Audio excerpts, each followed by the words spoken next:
Thank you, Mr. President. Do you still plan to follow through on your threat to impose 100% tariffs on all countries that purchase Russian energy, including China? Well, I never said a percentage, but we'll be doing quite a bit of that. We'll see what happens over the next fairly short period of time. But we'll see what happens. Yep.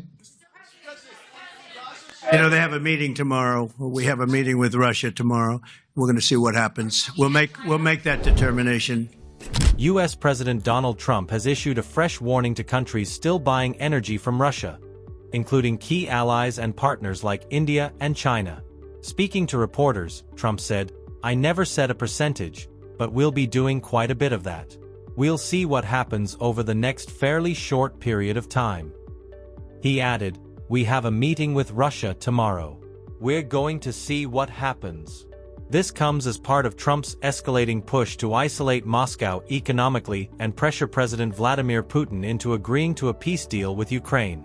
Trump has set a rough deadline of August 7th to 9th for Russia to show meaningful steps toward ending the war.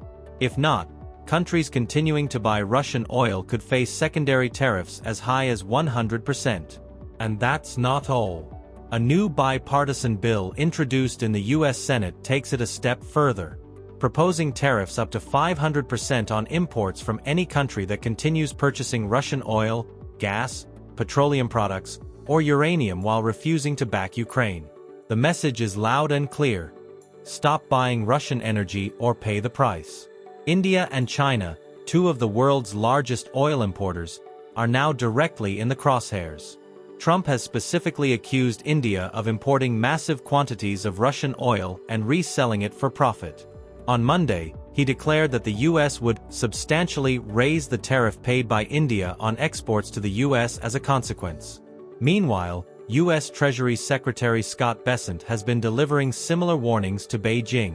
During 2 days of U.S.-China trade talks in Stockholm last month, Bessent told Chinese officials that continued purchases of sanctioned Russian oil and Iranian oil could trigger steep tariffs.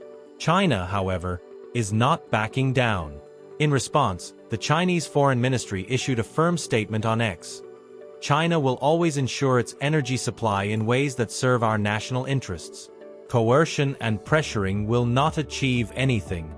Chinese officials also told Bessent that China is a sovereign nation, and that decisions on energy imports are based entirely on internal policy. With these threats looming, global oil trade and diplomatic relations are entering a highly volatile phase. If Trump moves forward with his plans, it could reshape the world's energy markets and push U.S. relations with India and China into deeper conflict.